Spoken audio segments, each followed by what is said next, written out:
Hello and welcome to the Gaggle Web Challenge, and if necessary, destroy media narratives. I'm George Szamuely. With me today, of course, is Peter Lavelle, who is a little bit under the weather. Sorry to hear it, Peter. It's terrible having a cold in spring. Yes, it is. Yes. So there was kind of a remarkable event that took place today. Um, Secretary of State Marco Rubio was in Paris. He had been in Paris, joined by Steve Witkoff and by Keith Kellogg in some kind of yet another high-powered meeting involving the Americans and the Europeans to talk about Ukraine. So there was a high-powered delegation from the British, high-powered delegation from the Germans, and of course, very, very high-powered delegation from Ukraine. Um, and you know, And what's it get you? it doesn't get you anything. However, what was quite remarkable was that Rubio gave a news conference at the airport on his way out, in which he seemed to threaten to quit, to withdraw from. It's not even clear what exactly he was threatening, whether it was to withdraw from peace negotiations, so from the whole peace process that was launched by Donald Trump, or it was actually just going to abandon Ukraine altogether and say, "Hey, you deal with it." So let's just take a look at what he said and see what if we can discern the meaning in this. What looked like a calculated temper tantrum. You know, the kind that Henry Kissinger used to specialize in. I think it's important to remind everybody that the Ukraine war is a terrible thing, but it's not our war. We didn't start it. The United States has been helping Ukraine over the last 3 years, and we want it to end. It's not our war. Don't look at me. Not our war. Not our war. What a remarkable way to start, We had nothing to do with it. Nothing. It's just not our war. I mean, But we just woke up one day and we found out there was a war. There was a war going on.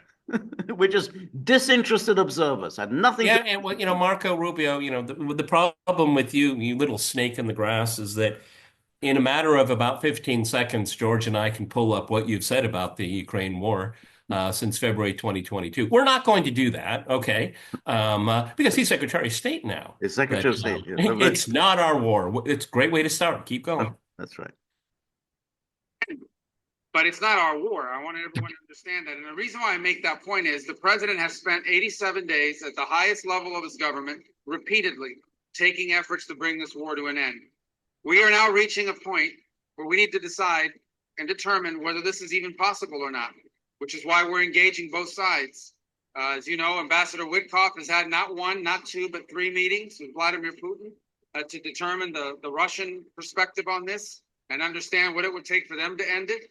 We, General Kellogg, myself, and others have had repeated engagements with the Ukrainians. So we came here yesterday to sort of begin to talk about more specific outlines of what it might take to end a war, to try to figure out very soon, and I'm talking about a matter of days, not a matter of weeks, whether or not this is the war that can be ended. If it can, we're prepared to do whatever we can to facilitate that and make sure that it happens, that it ends in a durable and just way. If it's not possible, if we're so far apart that this is not going to happen, then I think the president's probably at a point where he's going to say, well, we're done. We'll do what we can on the margins. We'll be ready to help whenever you're ready to have peace. But we're not going to continue with this endeavor for weeks and months on end. So okay, George, stop. Can you stop it? Now, when I'm talking about a matter. So how do you interpret those last 10 sentences?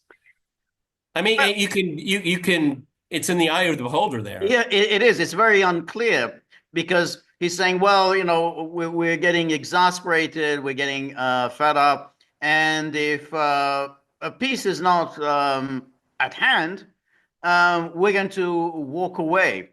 But walk away from what? I mean, that we really don't know. Walk away from this process. We're not going to pursue any ceasefires.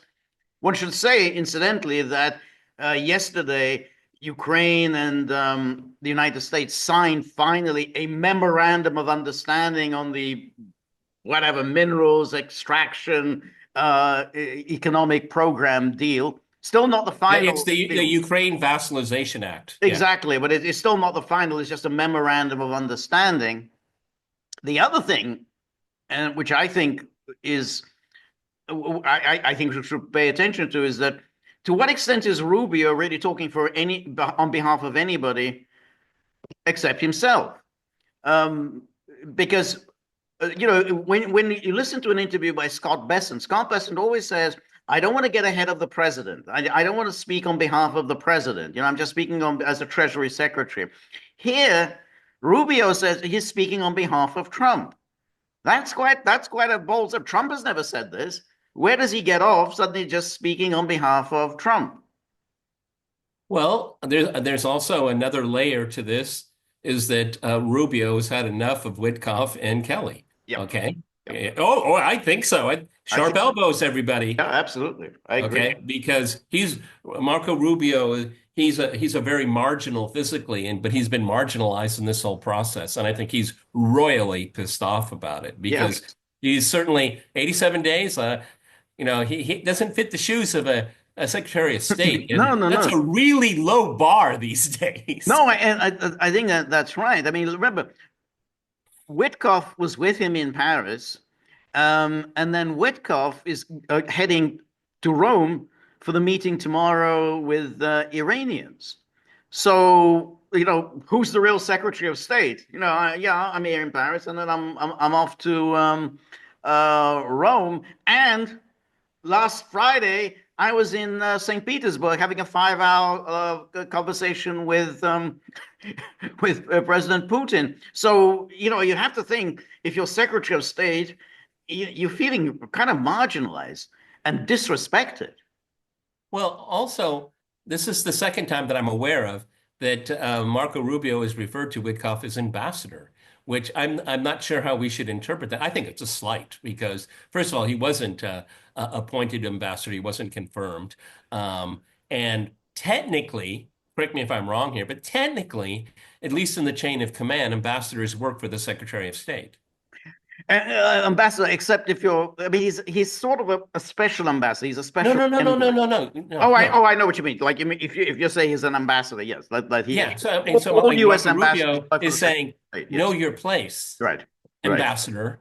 Yes, because he hasn't referred to him as Trump's special envoy. Right. Yes. No. That's right. But it's also striking. He does this temper tantrum. Sort of temper tantrum, but it's very unclear what is he saying. Well, it's just going to be a matter of days. And then the question is why? Why does it have to be a matter of days? I mean, this is a very complicated process. I mean, it's not going to be sorted out in a matter of days. This is a long proceeding. Everybody, this is the way I look at it. Okay, if everything were to go in the right direction, maybe this time next year. Yeah, maybe. I think so. Yeah, maybe. Yeah, I agree. So why is he suddenly talking about few days? Why was a few days? When did anyone put forward that deadline? I keep asking, is this madman theory? Okay, and if Marco Rubio is trying to play, the famed Nixon madman theory, then he's a fool.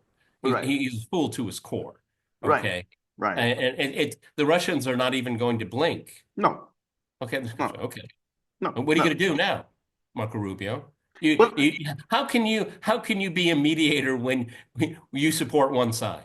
Well, how can you be a mediator when the United States is giving logistical and intelligence information to Ukrainians to kill Russian civilians? How can you be a mediator? And this is something these boneheads can't figure out. That's one of the biggest problems here. But the interesting thing is also that this sort of language actually echoes the language of the Europeans, because it's the Europeans who are saying, hey, you're wasting your time. Don't even go there. You can't trust Putin. Don't talk to Putin. Don't do that. You're wasting your time. Peace is not possible. No agreement is possible. So you're wasting your time. So he's essentially echoing the view of Macron and Pistorius and Merck and Starmer. No, this is all a complete waste of time. So to me, he's getting way out ahead of his skis. He's not speaking on behalf of Trump. Um, Well, and also to follow up on that, that's where his sentiments have been all along. yes, I mean, yes, and maybe, he wants to vent his frustration, but getting on that airplane, he's saying to himself, well, at least I'm among friends. They get right. it. That's right. That's right. That's right. Right. But see, Marco, you got to be really careful here because, if you're going to stake some turf here, you can be easily upended. Oh, yeah. Okay, easily. Yes, very much so. Because keep in mind, um, Trump gets rid of people. He has no problems getting rid of people. He got rid of his Secretary of State. It was a Rex Tillerson, his Secretary of State. He wouldn't have any problems. He fired him on Twitter. That's right. Yeah, that's right. So Rubio just going out here and saying he's speaking on behalf of Trump, that you're taking some risks there, because that's not the language that Steve Witkoff was using when he was interviewed by Sean Hannity a couple of days ago. And we can take a look at that as well. What Yeah, Witkoff said to Sean Hannity. again, we try to stay away from trying to interpret style, but Witkoff, he seems it. I get the impression that he has the confidence of Trump. I get That's that right. impression. I got that impression too. Days, whether or not this is doable in over the next few weeks. If it is, we're in. If it's not, then we have other priorities to focus on as well. Mr. Secretary, Michael Gordon, Wall Street Journal. The State Department said yesterday that a framework had been presented to all sides, to the Ukrainians, to the European officials, and to the Russians. What does the framework say? What issues does it Well, I'm not going to resolve? tell you what the framework says, because when you start negotiating these things through the media and so forth, they fall apart. And it's a broad framework. It's a framework that gets us into a position to see, look, there are going to be differences. There's no one saying it's going to be done in 12 hours, but we want to see how far apart it is and whether those differences can even be narrowed, if it's even possible to get movement within the period of time we have in mind. And so we've talked about outlines with both sides. I thought we had positive meetings yesterday. Obviously, the Ukrainians have to go back home. They have to run it by their president. They have to take into account, their views on all of this, and we hope to hear back from them very soon. But we need to figure out here now, within a matter of days, whether this is doable in the short term. Because if it's not, then I think we're just going to move on from our perspective. That the president feels very strongly about that. He has dedicated a lot of time and energy to this, and there are a lot of things going on in the world right now that we need to be focused on. So this is important, but there are a lot of other really important things going on that deserve just as much, if not more, attention. So we want to do everything we can to be helpful. We had a good meeting yesterday. I thought the French, the British, the Germans were very constructive, were very helpful. We thank them for hosting this, and hopefully we'll have another meeting early next week at some point. We'll have some more definitive answers about how close we are. He wants Trump's policy to fail. But this isn't going to go on forever. He wants Trump's policy to fail. I think so. I think so. You remember how many times, and we featured this, you said, well, we're going to see. We're going to see whether Putin is serious or not. We're going to see. We're going to see in the coming days whether Putin, as if that's the only issue that's at stake here. Is I don't know whether Putin is serious or not. Maybe he's not serious. So in other words, he completely subscribes to the view that of course Putin isn't really serious, but we're going to give him an opportunity. And I think he used that expression after after that 30-day ceasefire proposal. Well, the ball is in Putin's court. Well, but you can easily flip that script. The Russians are saying if Marco Rubio is serious, and they're drawing the conclusion that he's not. Okay? I think so. I think so. Well, I mean, okay. I mean, besides his physical appearance, let's just look at his words. Is there anything reassuring that he knows what he's doing? No.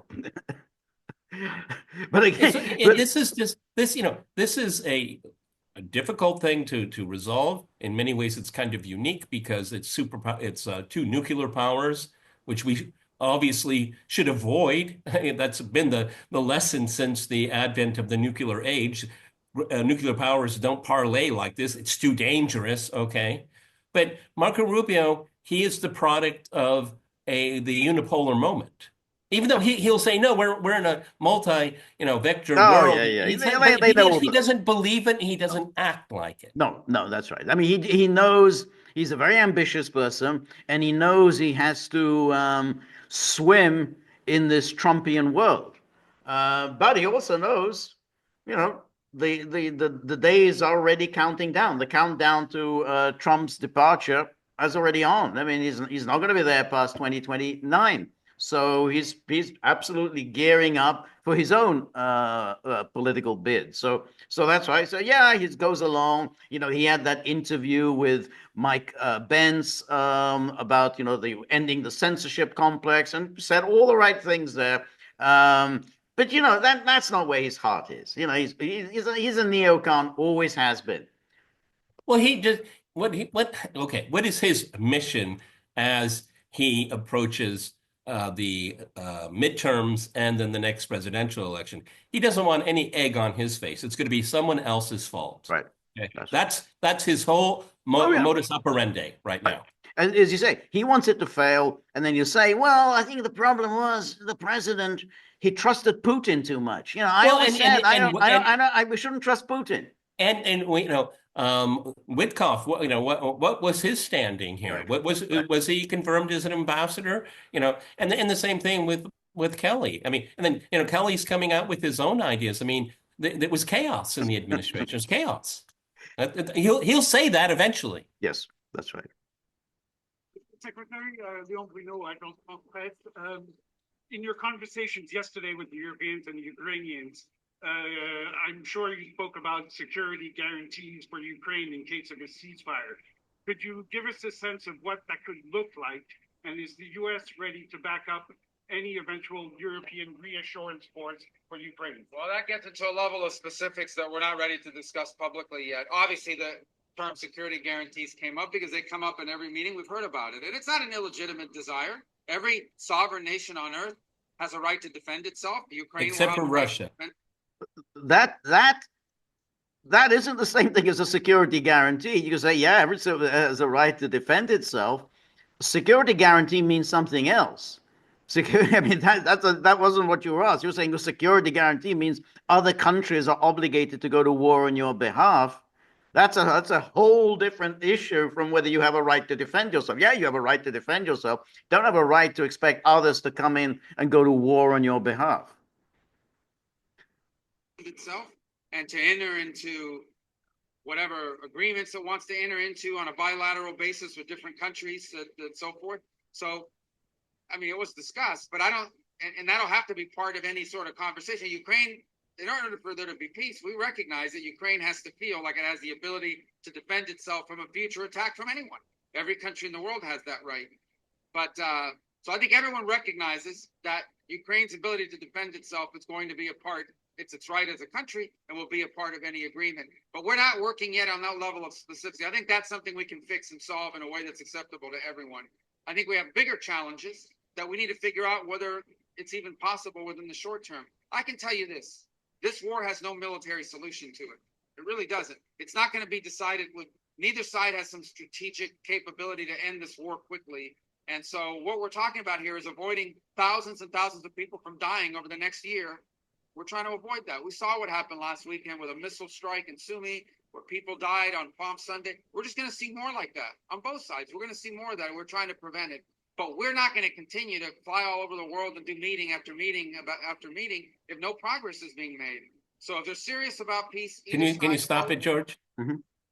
But the Biden administration flew all around the world trying to get a coalition to back Ukraine against Russia. Right. Okay. Oh, an administration has the frequent flyer miles for one goal, but not for another.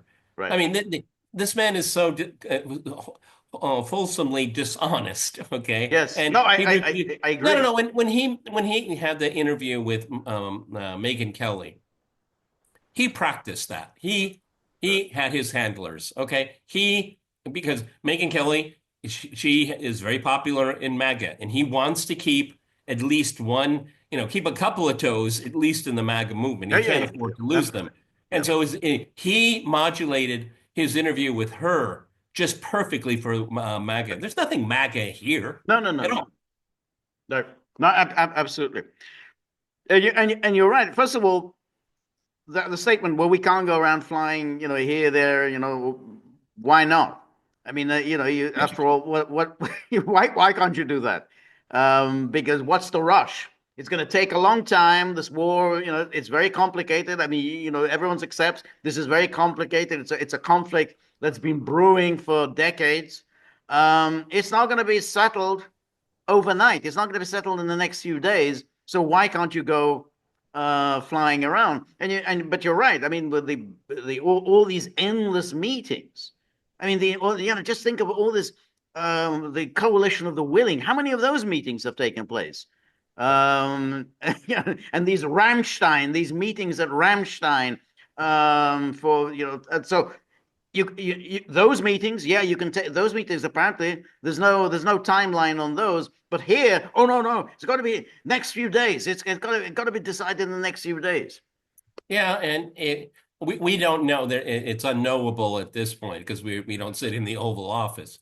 But I mean, how much is Trump depending on Marco Rubio to come up with the magic bullet? Okay, and I think that Marco Rubio is feeling the pressure of not pleasing Trump because when Witkoff comes back, Trump is happy. Like, oh, okay, you can tell. Right. I mean, he's like, this is my guy. Okay, right. Marco Rubio still in the center of the couch.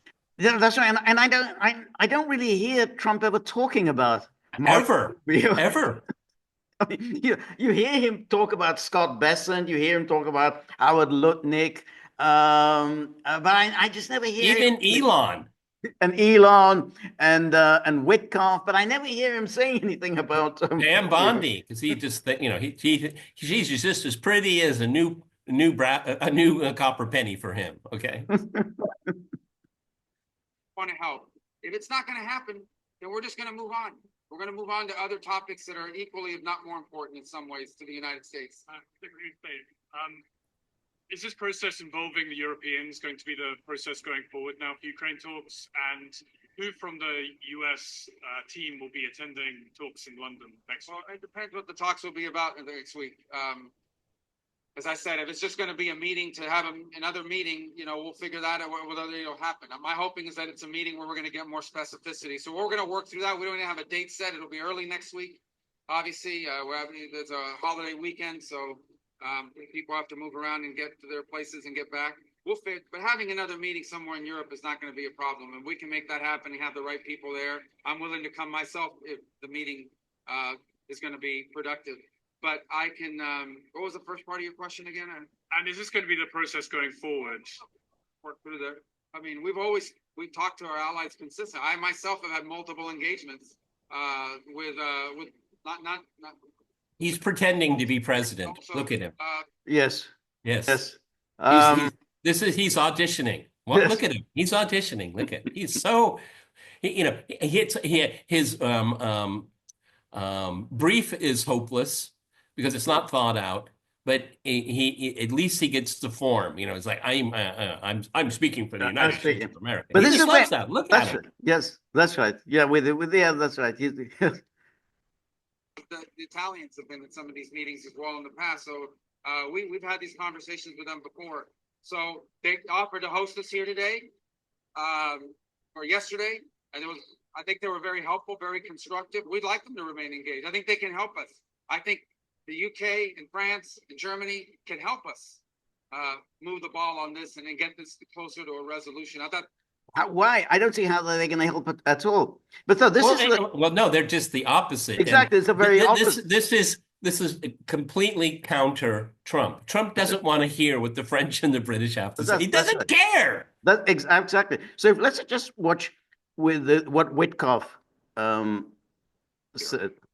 Is there with Putin a deal emerging, or this is 3 days ago?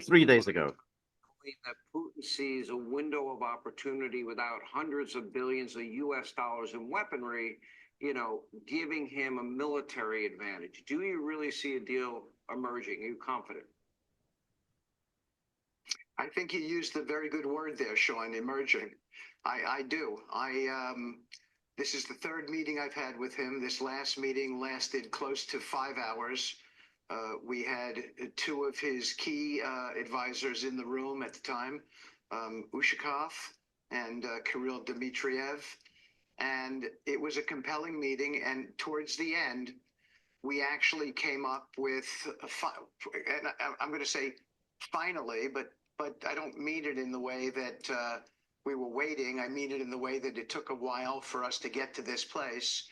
What You didn't tell Marco. request is to have a permanent peace here. So beyond a ceasefire, we got an answer to that. Okay, and will the deal include things that maybe are out of the box that people aren't thinking about now? I would imagine Vladimir Putin probably would want to be in business with the U.S. and with Europe.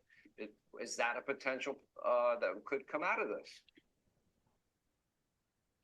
There's no doubt about it. I mean, this peace deal is about these so-called 5 territories, but there's so much more to it. There's security protocols. There's no NATO, Article 5. I mean, there's just a lot of detail attached to it. It's a complicated situation, from rooted in some real problematic things happening between the two countries, and I think we might be on the verge of something that would be very, very important for the world at large. On top of that, I believe there's a possibility to reshape the Russian-United States relationship through some very compelling commercial opportunities that I think give real stability to the region too. Partnerships create stability. Well, you know what? Can you stop it there, George? Yep. I think it's kind of interesting that this is important. Because I don't think that after all that's been said and done, the Russians have any interest in dealing with the Europeans again for a long time. No, I don't think so. And so this is kind of the final insult, as it were, is that there'll be joint U.S.-Russia minerals exploration of the Arctic, right. or maybe even of the Donbass. Okay, right. That would be the greatest irony of right. all. But I mean, I mean, the Russians really know what they're doing. They really know what they're doing. They really know how to get to Trump's core interests. Okay, right. And Witkoff is cut from the same cloth, from what I can tell. Right. That's right. And so, I mean, this is a way. So we're not interested in what the Europeans have to say because they really don't have the heft to really be part of this process. But hey, look, there's a lot of opportunities for us. You're really interested in these minerals? We got them all. We got them all too. Okay. Yeah, I think it's also important that the Russians have articulated over and over that they see the Europeans now playing a spoiler and destructive role. So for Rubio to go and talk to Macron and Pistorius and all the rest of them, is already saying, well, you're wasting time. But these people are determined. They're pretty open about this. They are determined to make sure that there isn't a deal. And then when you come out and then speak at the airport and say, well, unless something or other, within the next few days, we're just going to walk away, then you come along and say, well, that means you're not really serious about this. Well, George, why do you walk away? That's exactly what the Europeans want you to say. Yeah, walk away. We could easily imagine that Trump calls in Kellogg, Witkoff, and Marco Rubio for a sit down in the Soprano tradition, and Marco Rubio is going to say, well, in Europe, I spoke to the British and the Italians and the French, and Trump is just going to cut him off. Right. Witkoff, you talked to Putin. What did he have to say? That's okay, right. That's exactly what's going to happen. That's right. That's exactly right. It's the one thing that didn't. One of the questions that wasn't asked was about the conversation that Rubio had with Lavrov. They had a telephone conversation yesterday, and let's just take a look at the the State Department readout said, and Oh, good. Let's do the readout because I don't want to hear Tammy Bruce read from a binder. Okay. I do have a problem with Tanny V. Bruce. Yes. That's real. It's real. You Yeah. know, we thought it was bad under the Biden administration. I mean, who would have thought? So What yeah. was her name? I'm History. What was her? I never could remember Oh, her name. Karine Jean-Pierre. I love I her. am history. I am history. So this was somebody asked him, Mr. Secretary, this is James from Fox News. I like the word James. Is that you just introduce yourself by your first name? All right. Or he could have just said James Fox News. Remember when Trump would have the big business leaders when what's his guy from Apple? Tim Apple. Yeah, Tim Apple. Tim Apple over here. But the funny thing was that once he said that, it kind of made sense. I mean, I thought Tim. Well, I think it made Apple, perfect sense. Yeah. I mean, why does he have to memorize everyone's name? No, He just knows what company you're at. Yeah, Tim Apple. Yeah. So, in terms of your discussion with Foreign Minister Lavrov yesterday, what gave you the indication that he's also willing to move forward, given that they hadn't accepted the framework of the ceasefire already? In terms now from your discussions, why do you feel blah, blah, inaudible? And then Rubio says, well, look, I spoke to Minister Lavrov yesterday because when we have these kinds of meetings, it's important for you to communicate to the other side. Otherwise, they don't know what happened. Now they're relying on rumors, whatever's out there. So I spoke to him very directly. I said we had a meeting with the Ukrainians. We proposed an outline. We didn't go into specificity about it, but I think he has an understanding of some of the elements of it. I'm sure he does. I said we thought it was constructive. We thought it was positive that nobody rejected anything. Nobody got up from the table and walked away. They're going to go back to their capital, spend a few days mulling over it, come back to us early next week, and also wanted him to know that the French and the British and the Germans were very constructive and helpful. You wanted to tell Lavrov that the French and the British and the Germans were very constructive and helpful. God, Marco, read the room. That was the gist of the conversation. And I think it's important when you're dealing with things like this, especially with the Russians, who we just haven't communicated with for 3.5 years. I think it's important that the communication happen. And likewise, when we've had meetings with Russians in the past, or when Ambassador Witkoff has traveled to meet with Putin, we've informed the Ukrainian side of what happened so that we don't have a breakdown in trust and things of that nature. This is all very apologetic. It's like, well, I'm really, let me please explain to you why I spoke to Lavrov. Why do you need to explain anything? I mean, of course you spoke to Lavrov. I mean, that's what you would expect a Secretary of State to do. But it's like he has to go through, and then when I talk, then I immediately inform the Ukrainians of what I talked about. I mean, why are you going? Look at this. This is quite a lengthy text. He hasn't said anything. When you're explaining, you're losing. Right. Anyway, then here's the Russian readout. On April the 17th, a telephone conversation took place between the Minister of Foreign Affairs, blah, blah. The Secretary of State, who was in Paris, reported on the contacts he and the special envoy of U.S. President Witkoff. Notice they actually get his title, not just ambassador, special envoy. No, Rubio he's being a snot about it. Yeah, I think so. That's what he is, special envoy of U.S. President, had with representatives of Ukraine, France, and a number of other European countries. It was emphasized that the aforementioned contacts took place in line with the topics of consultations held between Washington and Moscow, including the recent conversation between Putin and Witkoff. Lavrov confirmed Moscow's readiness to continue working together with American colleagues with the aim of reliably eliminating the root causes of the Ukrainian crisis. That's the word. That's the expression they always use. Yeah, we're ready to talk. We're ready to have a ceasefire as long as we're addressing the root causes.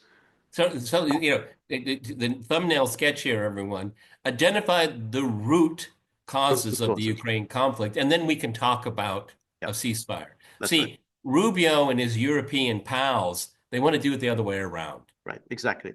That's exactly it. And that's why, of course, the Russians are saying very reasonably that we can't talk about ceasefires, which in any case, it doesn't really make a lot of sense to have a ceasefire while the war is going on. I mean, why a ceasefire?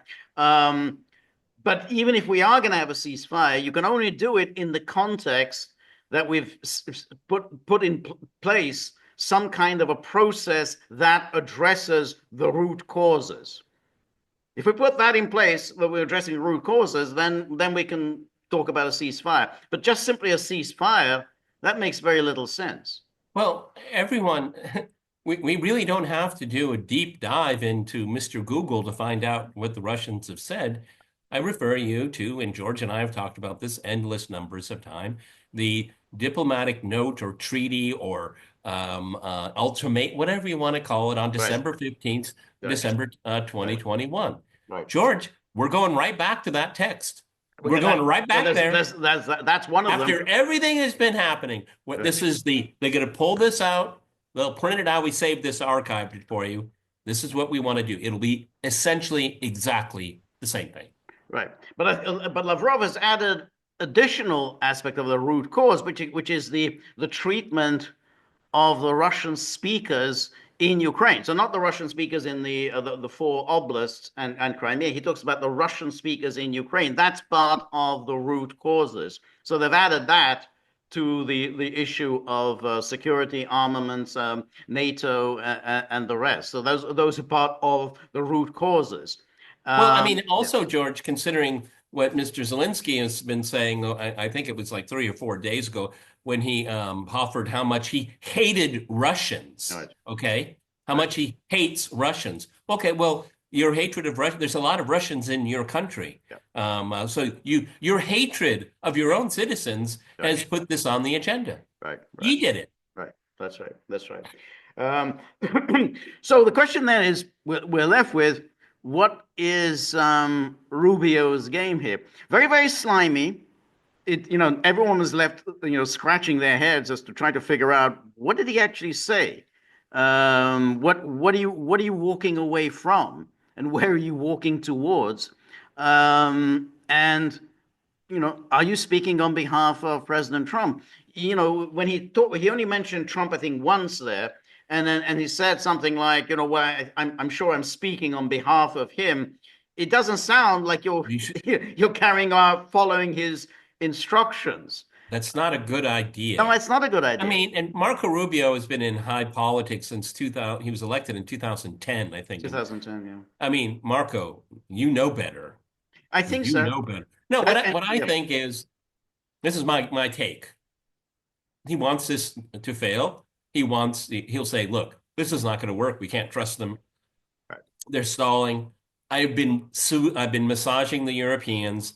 I think I can get them on board with any policy you want, Mr. President. I'm your point man. What he's doing, he's going on the shooting range, and he's shooting down Witkoff and Kelly. Kelly should be just fired because he's just incompetent. Okay, but I mean that's what he's wanting to do. He sees competitors here, and on the off chance, I mean really off chance, that something goes right with these gambits, I'm going to talk about Iran later, is that he doesn't want Witkoff to get the credit. Yeah. Okay. Right. Okay. This is the typical PMC functionary apparatchik of Washington. They're not looking for good outcomes. They're looking for outcomes that push their career forward. It has nothing to do with MAGA or people. Right. Okay. It's, I mean, Donald Trump is very crude about it. Hi, I'm Donald Trump, your favorite president. I mean, only one person talks that way. He does. Okay. Marco Rubio would love to talk that way, but you can't. No, you can't. Only one person can pull that off. Yeah, I think I'm greater than George Washington and Abraham Lincoln. I mean, well, I mean, Liz Cheney made a when she lost her primary, she actually invoked Abraham Lincoln. Right. Is that, Lincoln had lost elections before. And I mean, for me, that is just a red line that is just completely unacceptable. No one in American politics compares themselves to Abraham Lincoln. That's a verboten. You cannot do that. You can't do that. No. But Trump kind of does it. But it's always so funny with Trump. It's always so funny. It's just funny. I mean, we're just used to this ridiculous way of, and people use that kind of thing. Well, I think when Waltz and Rubio issued their statement, we had an incredible conversation with our Ukrainian counterparts. Like incredible. It sounded very so beautiful. ridiculous. Many people say it was beautiful. It was beautiful. But I agree. I agree with you that I think he wants this to fail, so that when he says, "Well, we're going to walk away," this would be ideal for him, because essentially it would mean Trump's gambit, Trump's attempt to bring peace will have failed. That's it. That's his big issue. What he campaigned on, repeated day in day out on the campaign trail, that he was going to end this war. It failed, and then that would be the why his Rubio's signature issue to show, well, I am of course an expert on foreign affairs. I'm spent time on the intelligence committees and the foreign relations committees. And of course, I wouldn't have handled it in this way. I have judgment and experience, which Trump didn't have. And it's already happened. I actually sent you a message when I first saw it, when Trump was saying, he was on Air Force One. He said, "This is not my war. This is Biden's war." Right. Well, your Secretary of State is sticking it all over you. Right. And that's what he wants. Right. He wants Trump to fail. He's one step away. Right. He's one step away. Right. Yeah. Okay. I mean, he has to deal with J.D. Vance, but that's down the line. What Marco Rubio is doing, he's doing the conventional GOP pecking order. Yeah, okay. yeah. He sees Trump and Vance are interlopers. They don't belong there. Eventually, being a snake in the grass, he's going to sabotage both of them. I think so. And I think we said it from the beginning. We're waiting for the midterms. That's the moment that he's going to make his move. Or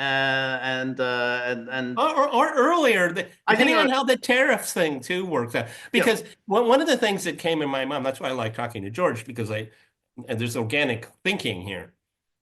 What's going to be the impact on trades negotiations with tariffs?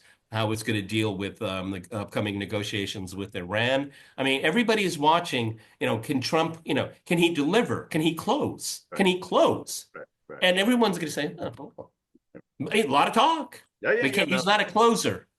That's absolutely. And I think that's a very big thing.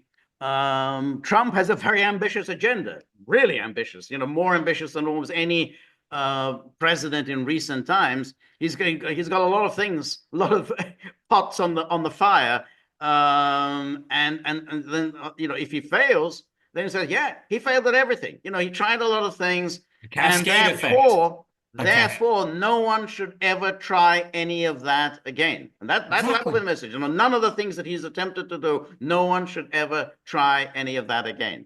And that's exactly what Rubio and these very conventional wisdom types will say. Yeah, we should never do any of that again.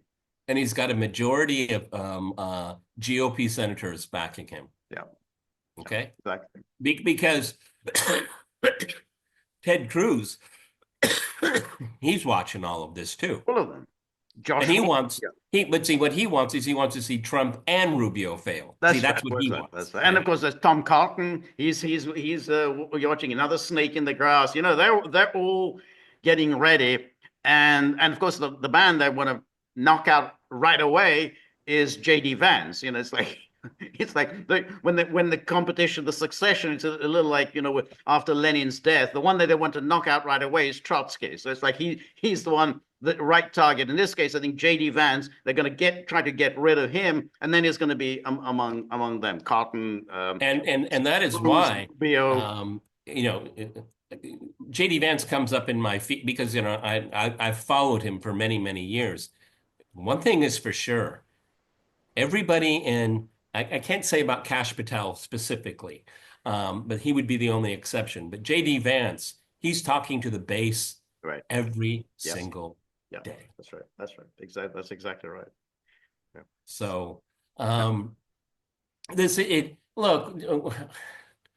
you want to have hope. George wants to have hope. I want to have hope. Okay.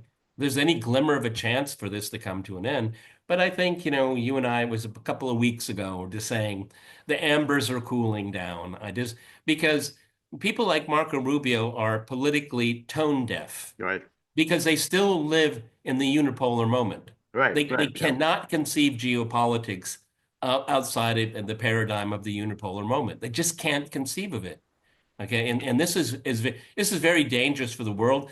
I mean, Trump is, one way or another, however you feel about him. But see, Trump, what is it? McGregor said a couple days ago, and I think it's absolutely right. You hire clowns, you get a circus. Right. No, that's right.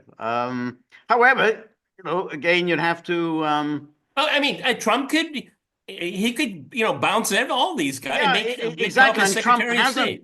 he hasn't relied on Rubio the way he relied on Pompeo in his first term. I mean, the fact that he's got Steve Witkoff, essentially his Secretary of State. I mean, he's everywhere. It's always Steve Witkoff. So he's not relying on the Rubio types. What we don't know is obviously how this is all going to play out. I mean, it's got bouncing a lot of balls in the air. Don't know how it's going to play out. But Rubio, I think here is showing his hand. I mean, and I think Trump will get the message. Rubio is showing his hand here. He doesn't want my plan to succeed, and therefore he's someone who needs watching. I think Trump obviously has known that, but I think this will only reassure him. Yeah, Rubio needs watching and needs controlling. We just did it here, back to back, Witkoff and Rubio. Yeah. I mean, they're not talking about the same problem. No. They're talking very different. I mean, if we were to take out the country names, right, you wouldn't know what they were talking about. Okay, because because Witkoff listens. This is what the Russians told me. Right. Okay, and what the subliminal there is, it seems reasonable to me. That's what that's what irks the Europeans, right, certainly Zelensky and Marco Rubio, right, because what Witkoff is saying, I don't know if it's going to work, but I'm listening to what they're telling me. Right. And when, like I said, if Marco Rubio in the Oval Office says, well, the French told me this, Trump is going to turn off his hearing aid. Says, get him out of here. You're not invited to lunch, Marco. Goodbye. That's right. The French, I had really good conversations between the French and the Germans and the British. I told Lavrov this. This after all that the Russians have said about these Europeans. Yeah, they really you're talking to them. Read the room, man. Jeez. This is not hard. This is not hard stuff at all. Right. He's on the tarmac. He feels like, he's a really important little guy. Okay. But he will never be president of the United States. I don't think so. Ever. I don't think Ever. So. I don't think so. Don't think so. No. He's peaked out. Yeah. All right, everybody. All right. This is where we stand right now. George and I will meet each other twice on Sunday. I'm sure there'll be an update. I'm sure. All right, everybody. This is The Gaggle with Peter and George. We're on Locals, so please go to thegaggle.locals.com.